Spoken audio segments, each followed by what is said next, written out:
صل على سيدنا محمد وعلى آل سيدنا محمد. أعوذ بالله من الشيطان الرجيم. بسم الله الرحمن الرحيم. الحمد لله رب العالمين، والصلاة والسلام على سيد المرسلين وعلى آله وصحبه أجمعين.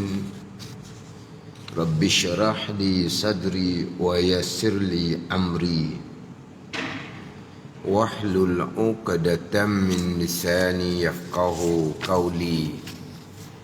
سبحانك لا علم لنا إلا ما علمتنا إنك أنت العليم الحكيم.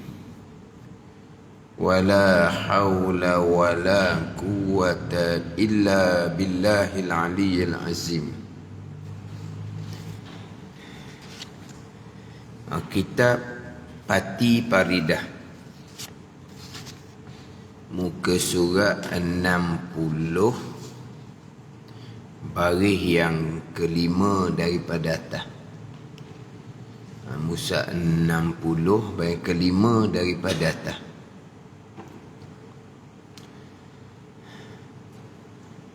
Qala al-muallif rahimahullahu ta'ala wa nafa'ana bi'ulumihi amin.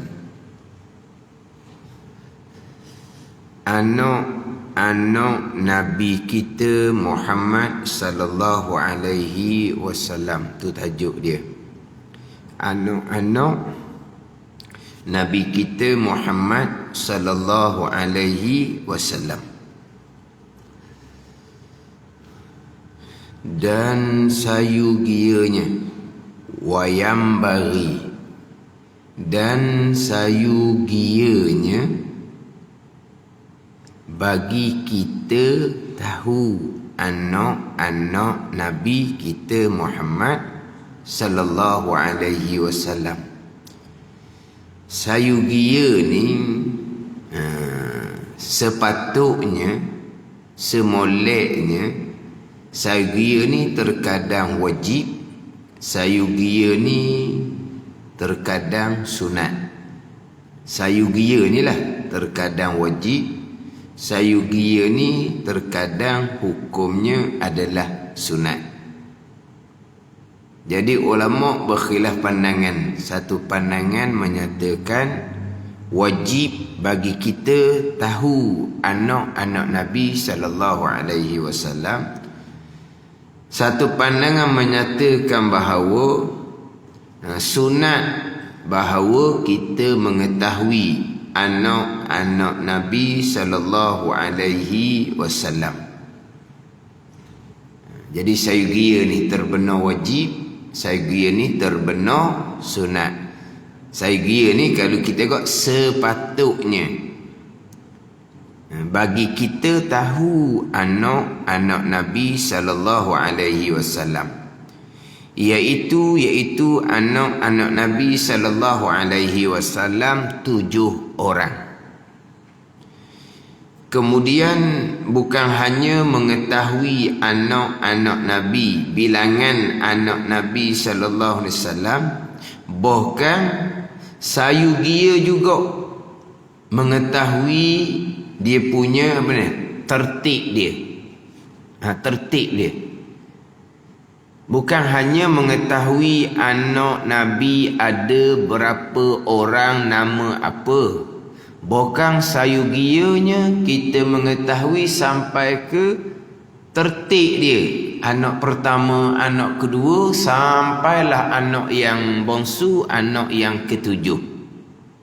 Bukan hanya tahu bilangan 7 orang, bukan hanya sayugia mengetahui nama anak Nabi 7 orang tu, bahkan sayugianya kena tahu di tertib dia, susunan dia. Yang sulungnya hak mana, yang kedua, yang ketiga sampai ketujuhnya hak mana. Jadi kalau atas pandangan kata wajib mengetahui bilangan anak Nabi, maka wajib juga mengetahui susunan tertib anak Nabi. Atas pandangan menyatakan mengetahui anak Nabi ni sunat, mengetahui tertib susunan anak Nabi pun hukumnya sunat.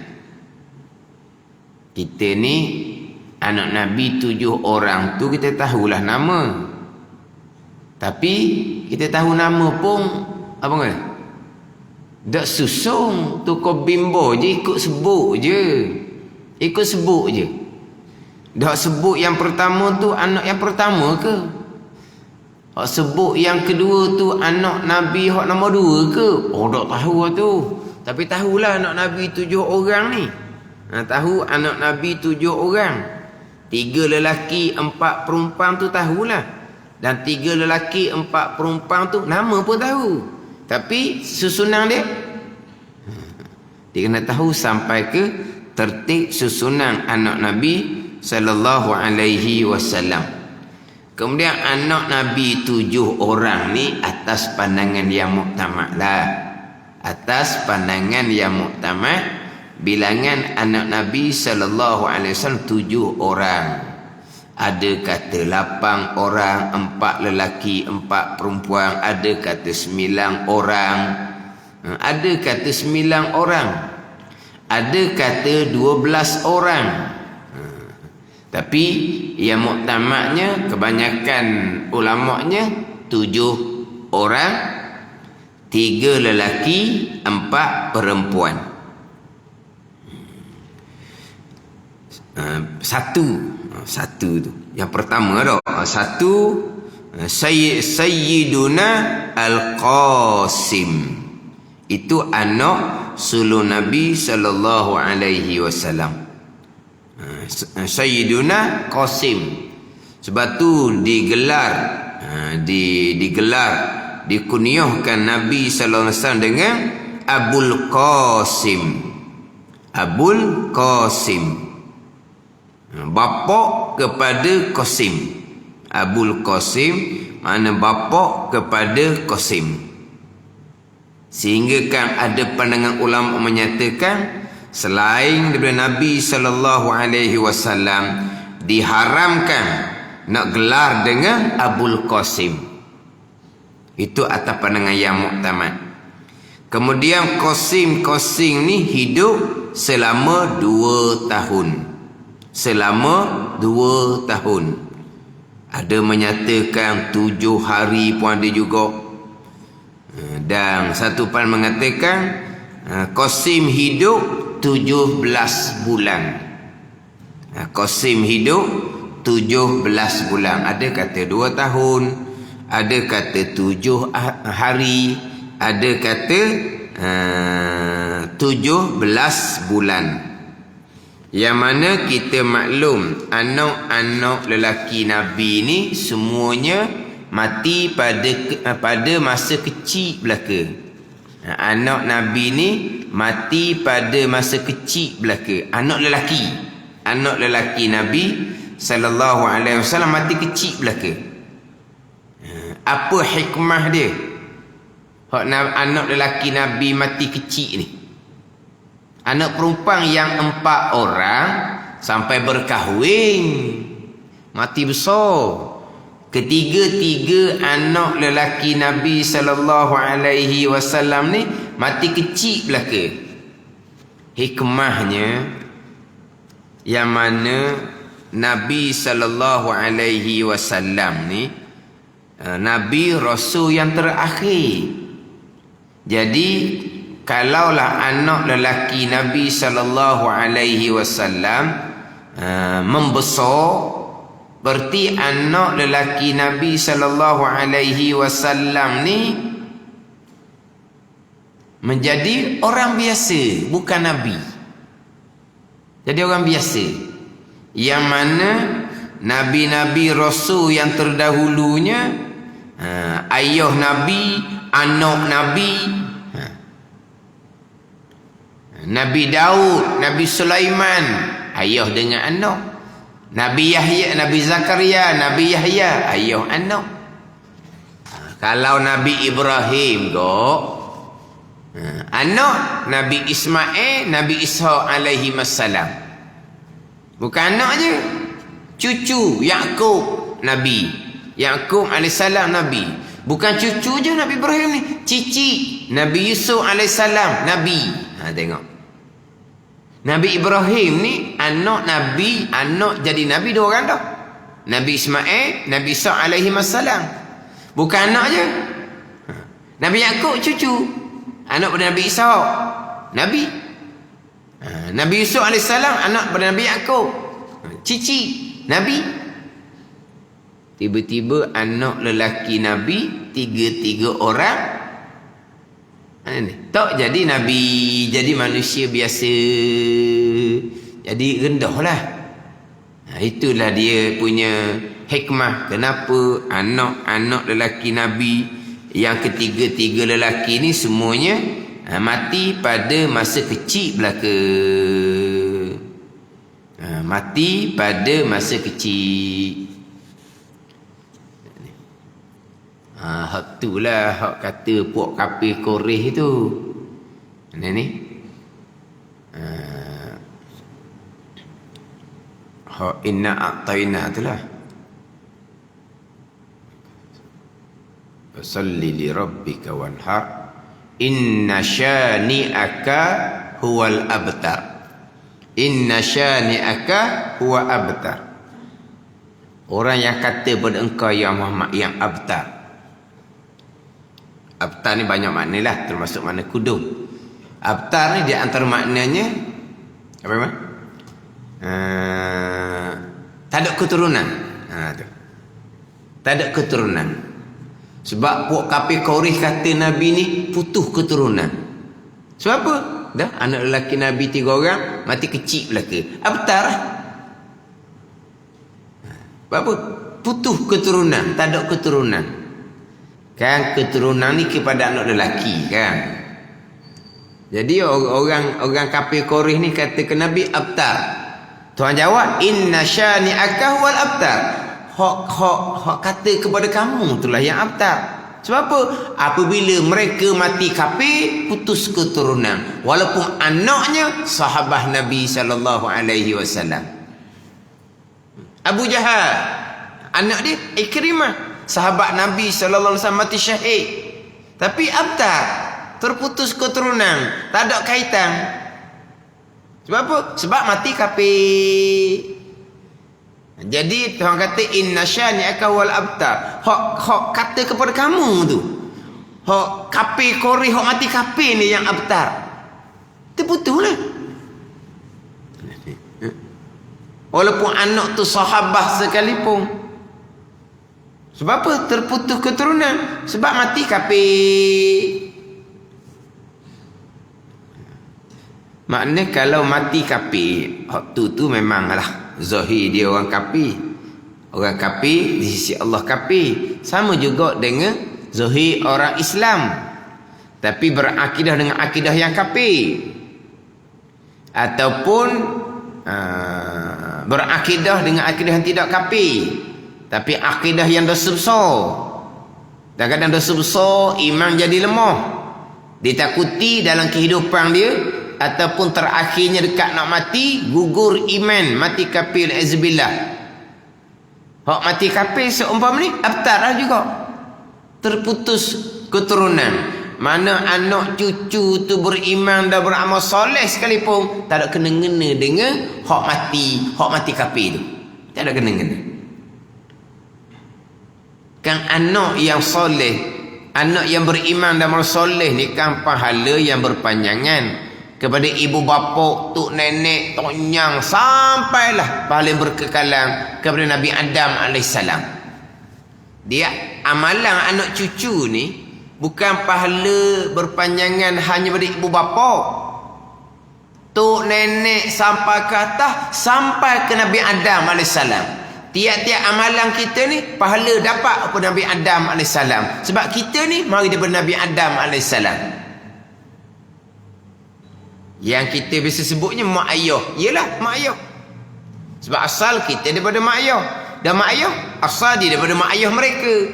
Sampailah kata semuanya akan dapat pahala yang berpanjangan.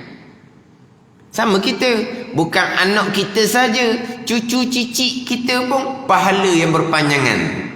Syaratnya yang mati itu mati dalam iman, bukan mati kupur. Kalau mati kupur, betar, terputus keturunan.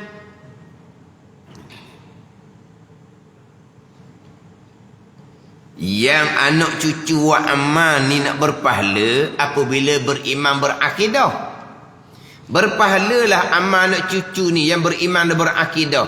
Hak mak ayah tok nenek sampai ke atas tu akan berpahala kalau mereka mati dalam iman. Kalau mereka mati dalam iman. Sebab tu bicara hak berkaitan dengan, kita bicara Hidayatus Salikin dahulu kan, hak berkaitan dengan barzah. Tapi nanti dalam kitab Fatih Faridah akan masuklah bicara barzah. Kita bicara barzah dah dahulu ketika bicara bab akidah. Bab yang pertama dalam kitab Hidayatus Salikin tu bab akidah. Kita sudah bicara bab barzah. Yang mana di alam barzah ni ada 3 keadaan. Satunya orang yang beriman dan beramal soleh, barzahnya raudhatun min riyadil jannah, kebun daripada kebun syurga. Beriman dan beramal soleh. Yang kedua, beriman tapi derhaka, hufratun min hufarinar, lubang dan lubang neraka. Yang ketiganya, wali'azabillah, mati kufur. Orang mati kufur, orang mati munafik, hak tu berkekalan azab selama-lama, barzah, mahsyar, dan dikekalkan dalam neraka Allah Subhanahu wa taala. Itu yang ketiga. Hak mati kufur. Yang pertama, mati dalam iman dan amal soleh, kebun daripada kebun syurga. Yang kedua tu. Hak mati dalam iman tapi dosa banyak, akan diseksa oleh Allah Subhanahu wa taala. Tapi seksaan bagi orang yang beriman tadi ni, seksaan akan diringankan. Akhirnya akan diangkat oleh Allah Subhanahu wa taala. Diringankan kenapa? Kerana pahala sentiasa datang. Dosa tak ada dah, mati dah. Tapi pahala sentiasa datang. Lepas tu dengan keampunan daripada Allah, dengan doa keampunan daripada anak-anak cucu, dengan keampunan daripada Allah, kerana doa orang-orang yang soleh yang sentiasa doa keampunan kepada sekalian orang Islam, sekalian orang beriman yang hidup atau yang sudah mati. Allah ampuni dosa, maka seksaan diringankan, akhirnya diangkat oleh Allah Subhanahu wa taala. Siapa ni? Mati dalam iman. Tapi dosanya banyak. Adapun mati kufur, abtar, putus keturunan. Sebab kadang-kadang ada orang yang anak-anak dia ngaji agama belaka. Baguslah.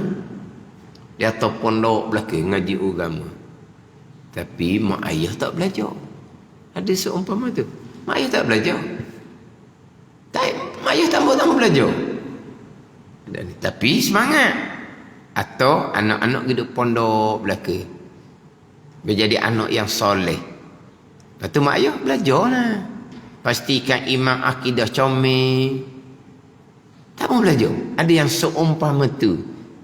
Dia kira tak apa dah. Sebab apa? Anak soleh. Pahala mak ayah belaka. Dia kira tak apa dah. Belajar dah dia ni. Ada orang anak dia hafal Quran. Atau hafal Quran. Dia Fatihah pun tak pernah perbetul depan guru. Dan nak kata mana? Anak hafal Quran. Anak hafal Quran disuruh. Walaupun anak tu dah berapa nak larat pun dia hafal Quran juga. Pandai ni. Kita ngaji kitab ni Tak berapa larat mana pun, mana anak-anak tu dak cerdik mana, insya-Allah boleh ilmu qada-qada. Ada ni, mudah. Tapi untuk hafal Quran kena geliga. Fahamlah, satu Al-Quran nak pikul. Ngaji kitab ni boleh lah, kalau lemah-lemah pun boleh qada-qada dia lepas fardhu ain dia dak pedah. Untuk imam amal soleh dia dak pedah.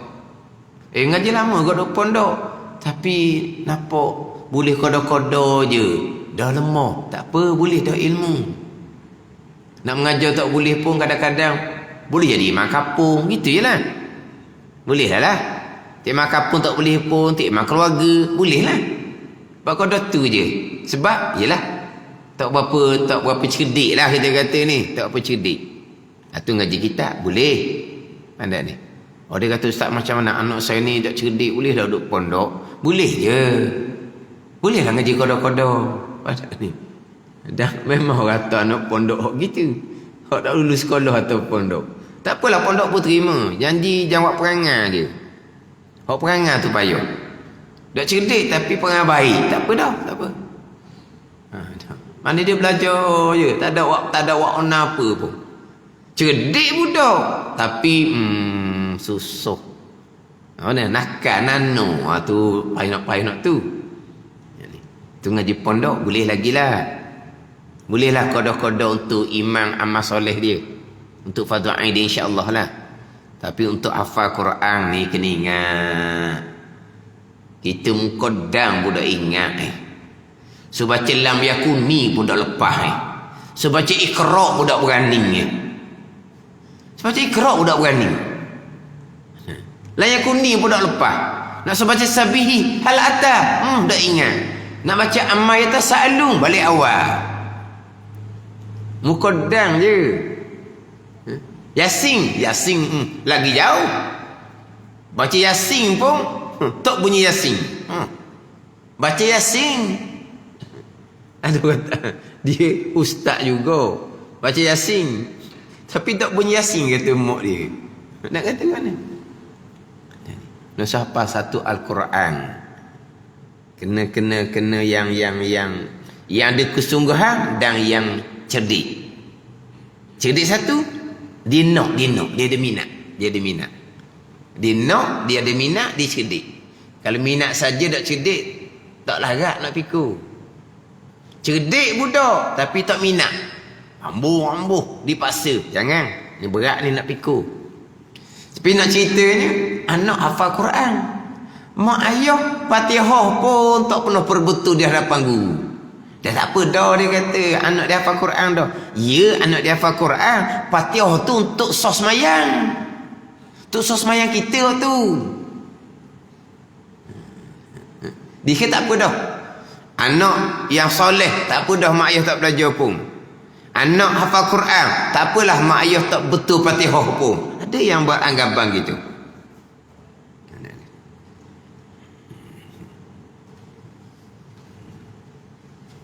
Dia kalau bab ilmu akidah tu kalau tak lepas situ, walaupun anak soleh ramai mana pun abtar dia panggil. Terputus keturunan. Ada.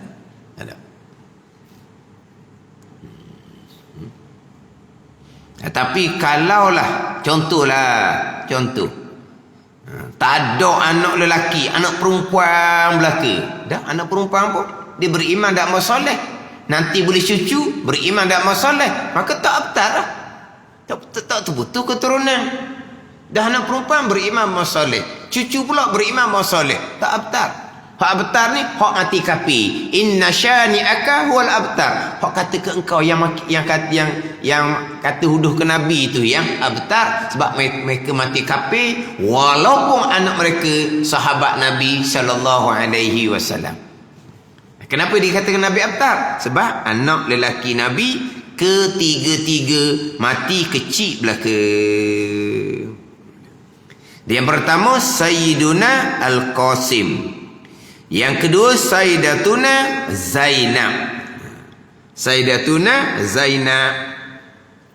Zainab ni adalah anak perempuan sulung Nabi sallallahu alaihi wasallam.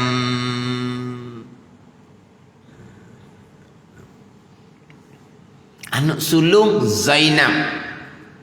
Isteri Nabi 2 orang Zainab. Satunya Zainab Ummul Masakin, hak tu mati sebelum Nabi wafat. Satunya Zainab binti Jahshin, sepupu Nabi sallallahu alaihi wasallam. Zainab binti Jahshin asalnya isteri kepada Zaid bin Harithah, anak angkat Nabi sallallahu alaihi wasallam. Anak sulung Nabi Zainab, isteri Nabi 2 orang Zainab. Tapi Zainab ni tak glamour tau. Kurang tau. Ada budak-budak baru nama Zainab. Ada lagi? Kalau nama Fatimah tu masyhur lagi. Aisyah masyhur. Zainab. Dah budak-budak baru tu. Hot sekolah tu. Ramai ada nama Zainab. Ada orang kata dia tu kurang nama Zainab, dia kata. Walah itu nama anak sulung perempuan Nabi. Kan kita kan anak sulung kan, hok nama tu duduk pening kepala nak cari nama yang hok sulung ni sulung perempuan ni. Mana kita? Kan anak sulung tu kan nak letak nama ni teruja ni. Sebab apa? Anak sulung lelaki, anak sulung perempuan. Kan teruja kan? Nama susah kan nak bubuh. Hak yang 2, 3 tu tak apa dah. Hak pertama tu teruja. Dia kata kurang, dia kata nama Zainab. Wallahu a'lam. Sebab apa? Sebab Zainab jadi ni. Zainab tu jadi Zainab. Jadi uduh Zainab. Pada Zainab. Kan dulu kan banyak kan Zainab. Nama dia Zainab ke Zainab? Zainab tau. Panggil Zainab. Nama comel Zainab. Tapi orang panggil Zainab. Siapa panggil Zainab mula-mula? Mak ayah sendirilah. Kalau mak ayah panggil nama penuh, orang lain akan panggil nama penuh. Mak ayah yang panggil nama uduh tu. Zainab. Cuma sekarang ni bunyi glamour sikit lah. Bukan Zainab, Zai. Nama Zainab akhirnya panggil Zai.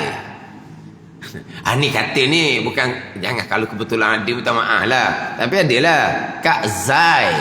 Oh Zai. Okey lah Zai tu daripada Zainab. Kalau Zai okey lah.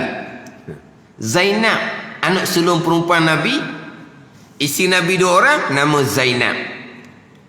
Jadi Zainab anak Nabi hak sulung ni, suami dia kena tawang dalam peperangan Badar. Dalam perang Badar ke perang Uhud. Nenek Abul As tu dia masa tu kafir lagi. Kena tawang dalam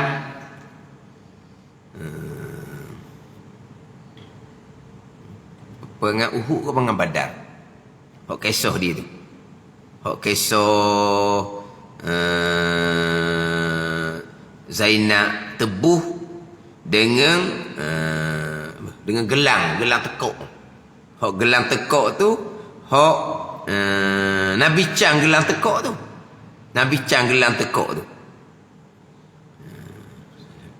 Kemudian Nabi SAW pun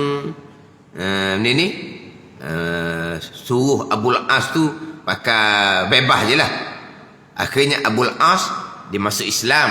Tapi dalam peperangan Uhud ataupun Badar, dia kena tawan. Menantu Nabi SAW. Lepas tu dia kafir lagi. Suami kepada Zainab. Akhirnya dia masuk Islam. Anak dia tu Umamah. Nabi sayang Umamah ni. Umamah naik atas kepala Nabi ketika Nabi solat. Itu anak Zainab. Nabi solat, Umamah ni naik atas tekuk Nabi SAW, yang mana Umamah ni dikahwinkan dengan Sayyidina Ali karramallahu wajhah selepas kematian Fatimah. Jadi Umamah ni anak saudara sabik lah kepada Sayyidina Ali karramallahu wajhah dah. Umamah ni anak Zainab. Jadi Fatimah tu ibu saudara kepada Umamah. Anak saudara Fatimah lah Umamah ni. Jadi anak saudara Sabit kepada Sayyidina Ali karramallahu wajhah. Akhirnya berkahwin dengan anak saudara Sabit selepas daripada kematian Fatimah radhiyallahu anha. Sebab apa? Sebab Sabit ni ajnabi belaka, bukan mahram. Itu cerita hak anak Zainab Umamah yang Nabi sangat kasih, sangat sayang. Cuma kita banyak duk bunyi Hasan Husin je lah. Umamah jangan dengar. Cuma yang kita biasa dengarnya Umamah naik atas tekak Nabi ketika Nabi semayang. Tu kita biasa dengar gitu je lah. Hak Umamah ni cucu Nabi, anak kepada Zainab. Cucunya anak kepada Zainab. Anak kepada Abul As tu lah. Hak kena tawan, hak kafir lah kemudian masuk Islam. Ketiga Sayyidatuna Raqiyah. Sayyidatuna Raqiyah. Sayyidatuna Raqiyah ni yang mana dikatakan bahawa anak Nabi hak comel. Sayyidatuna Raqiyah ni anak Nabi hak comel. Isteri kepada Sayyidina Uthman radhiyallahu anhu. Isteri kepada Sayyidina Uthman radhiyallahu anhu. Sayyidatuna Raqiyah. Tu yang ketiga. Yang kedua perempuan lah. Yang keempat Sayyidatuna Fatimah radhiyallahu anha. Fatimah radhiyallahu anha, isteri kepada Sayyidina Ali karramallahu wajhah. Isteri kepada Sayyidina Ali karramallahu wajhah. Ibu kepada Hasan dan Husain radhiyallahu anhuma. Yang kelima Sayyidatuna Ummu Kalsum. Ummu Kalsum yang menjadi isteri kepada Sayyidina Uthman menjadi isteri kepada Sayyidina Uthman radhiyallahu anhu selepas daripada kematian Raqiyah. Sebab mata Raqiyah, dia menjadi isteri kepada Sayyidina Uthman radhiyallahu anhu. Sayyidina Uthman digelar sebagai Zunnurain, dipanggil Zunnurain. Ia mempunyai dua cahaya. Mempunyai dua cahaya. Sebab apa? Sebab berkahwin dengan dua orang anak Nabi sallallahu alaihi wasallam.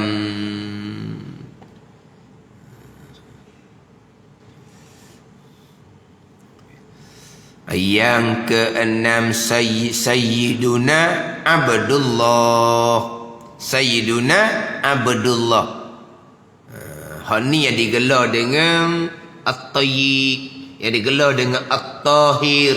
Itu semua gelaran kepada Abdullah, anak bongsu kepada Khadijah radhiyallahu anha, anak bongsu. Jadi anak sulung kepada Khadijah radhiyallahu anha adalah Qasim, anak bungsu kepada Khadijah radhiyallahu anha adalah Abdullah.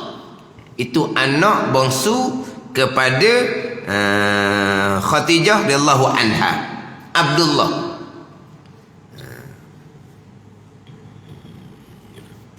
Jadi hak enam ni adalah anak kepada Khadijah radhiyallahu anha. Ketujuh Sayyiduna Ibrahim. Disebut depan tadi. Ketujuh Sayyiduna Ibrahim. Dan kesemua ini, kesemua anak Nabi sallallahu alaihi wasallam ni, bondanya, mana ibunya, Sayyidatuna Khadijah Al-Kubra, anak kepada Sayyidina Khadijah, melainkan Sayyidina Ibrahim, maka bondanya Maryah Al-Qibtiyah radhiyallahu anhum, anak Maryah Al-Qibtiyah, ibu kepada Ibrahim. Jadi Sayyidina Abdullah tu adalah anak bongsu kepada Khadijah radhiyallahu anha.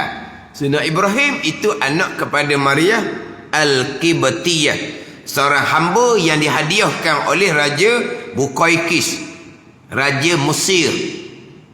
Dimerdekakan oleh Nabi sallallahu alaihi wasallam. Dimerdekakan oleh Nabi sallallahu alaihi wasallam, dan Nabi pun menjadikannya sebagai isteri. Maka lahirlah Sayyidina Ibrahim. Jadi Sayyidina Ibrahim inilah anak yang terakhir bagi Nabi sallallahu alaihi wasallam. Anak yang terakhir bagi Nabi sallallahu alaihi wasallam. Yang mana Sayyidina Ibrahim ni dia meninggal umurnya ada kata 70 hari, ada kata 16 bulan 8 hari, ada kata setahun 10 bulan 6 hari. Ketika kematian Sayyidina Ibrahim inilah berlakunya gerhana matahari. Maka orang pun katalah gerhana matahari ni kerana kematian Sayyidina Ibrahim. Maka Nabi SAW bersabda, inna syamsa wal qamara ayatani min ayatillah la yankashifani limauti ahadin. Hadis riwayat Imam Bukhari Muslim. Orang duduk bunyilah, kenapa berlaku gerhana matahari? Kerana anak Nabi Sayyidina Ibrahim meninggal dunia. Nabi menitiskan air mata ketika mengkebumikan Sayyidina Ibrahim ni. Maka bila berlaku gerhana, orang pun kata kerana kematian. Maka Nabi pun kata sesungguhnya matahari dan bulan ayatani min ayatillah, dua tanda daripada tanda-tanda kebesaran Allah Subhanahu wa taala. Tidak gerhana keduanya kerana mati seseorang. Kerana mati seseorang. Hak Sayyidina Ibrahim meninggal inilah. Hak meninggal Sayyidina Ibrahim dalam hadis yang dhaif menyatakan bahawa Nabi sallallahu alaihi wasallam ni Nabi sallallahu alaihi wasallam membaca talqin. Inilah talqin selepas daripada kematian Sayyidina Ibrahim. Tapi hadis tu hadis dhaif lah. Imam Nawawi, Imam Ibn Salah, guru pada Imam Nawawi itu yang menyatakan talqin ni sunat. Sebab hadis Nabi bersabdanya, lakinu mautakum la ilaha illallah. Lakinu mautakum la ilaha illallah. Ajar oleh kamu mautakum, orang yang mati di kalangan kamu, la ilaha illallah. Yang ada ni. Jadi orang yang mati. Tapi kebanyakan ulama di situ majas. Orang yang mati, ini orang yang hampir mati. Bukan mana hakiki situ. Di mautakum orang mati, lakinu mautakum la ilaha illallah. Ajar oleh kamu akan orang mati, yakni orang yang hampir mati. Orang mati ni majas je, bukan hakiki makna dia. Tapi bagi pandang Imam Nawawi, dah lah orang mati lah, orang kubur, ajar. Tu sunat talqin tu. Di antaranya hak ambil daripada hadis dhaif. Sayyidina Ibrahim mati ni Nabi membaca talqin, tapi itu hadis yang dhaif. Bukan hadis yang sahih. Jadi anak 7 orang ni, ibunya kesemuanya dari ibu Khadijah radhiyallahu anha. Hak Nabi kata lam ajid mislaha. Tidak aku dapat dah seumpama Khadijah. Ni hak Aisyah jadi duk cemburu ni sebab duk sebut semua. Nabi kata lam ajid mislaha. Aku takkan dapat dah seumpama Khadijah ni. Yang Khadijah ni tak sempat lah, semayang pun tak sempat. Sebab Khadijah ni meninggal sebelum daripada Isra' dan Mi'raj. Belum Isra' dan Mi'raj Khadijah meninggal. Maka tak ada semayang puasa lagi lah. Sebab semayang pada malam Mi'raj. puasa difardukan pada tahun yang kedua hijrah. Maka Khadijah tak ada semayang, tak ada puasa, sebab meninggal sebelum daripada Isra' dan Mi'raj. Kemudian Khadijah radhiyallahu anha ni ketika bersama Khadijah, Nabi SAW tidak berkahwin yang lain. Pada ni selepas Khadijah itulah barulah Nabi berkahwin dengan Saudah, isteri yang kedua. Adapun Aisyah, isteri yang ketiga. Isteri yang ketiga, bukan Aisyah isteri selepas daripada Khadijah radhiyallahu anha. Isteri selepas daripada kematian Khadijah radhiyallahu anha adalah Saudah. Yang mana Khadijah radhiyallahu anha ni sebelum berkahwin dengan Nabi sallallahu alaihi wasallam sudah berkahwin dengan dua orang suami sebelum tu. Jadi Nabi ni suami yang ketiga. Anak Khadijah radhiyallahu anha sebelum Nabi ni ada 4 orang dah. Sebelum daripada berkahwin dengan Nabi sallallahu alaihi wasallam. Tapi pada masa Nabi berkahwin dengan Khadijah, Nabi tidak berkahwin dengan yang lain. Selepas daripada kematian Khadijah radhiyallahu anha, barulah Nabi berkahwin dengan Saudah. Nabi berkahwin dengan Aisyah, isteri yang ketiga. Dia kena cerita jugalah lebih-lebih kurang rekan-rekan hak berkaitan dengan keluarga Nabi sallallahu alaihi wasallam. Cerita hak ibu bapa Nabi, macam mana dia punya sejarah dia, kena cerita jugalah. Kemudian isteri-isteri Nabi kena tahu juga. Anak-anak Nabi kena tahu juga. Cucu-cucu Nabi pun kena tahu juga. Sebab melambangkan kasih kepada seseorang, orang-orang yang berkenaan, yang rapat dengan seseorang akan diambil tahu. Kalau betul-betul kasih pada seseorang, akan diambil tahu mereka-mereka yang rapat dengan orang yang dikasihi. Mana ibu bapa Nabi, ayah Nabi, macam mana lebih bukan cerita. Aminah macam lebih bukan cerita, kena tahu. Isteri Nabi kena tahu. Sejarah dia pun kena tahu reka-reka. Anak Nabi pun kena tahu cerita dia. Seorang-seorang anak Nabi tu, taklah kata nak tahu panjang-panjang, tapi reka-reka tu kena tahu. Reka-reka tu kena tahu. Lebih kuranglah apa berkaitan dengan keluarga Nabi sallallahu alaihi wasallam. Itu bicara berkaitan dengan anak-anak Nabi sallallahu alaihi wasallam, 7 orang, 3 lelaki, 4 perempuan. Isteri Nabi sallallahu alaihi wasallam, isteri Nabi waktu wafatnya 9 orang. 9 orang isteri Nabi pada masa Nabi wafat. Adapun sebelum Nabi wafat, Khadijah radhiyallahu anha. Sebelum Nabi wafat, Zainab Ummul Masakin. Ada lagi 2 orang isteri yang wafat, yang meninggal sebelum daripada Nabi sallallahu alaihi wasallam. Jadi dia hanya datangkan hak isteri Nabi SAW selepas Nabi wafat. Maknanya pada masa Nabi wafat ada isteri Nabi 9 orang. Wallahu a'lam.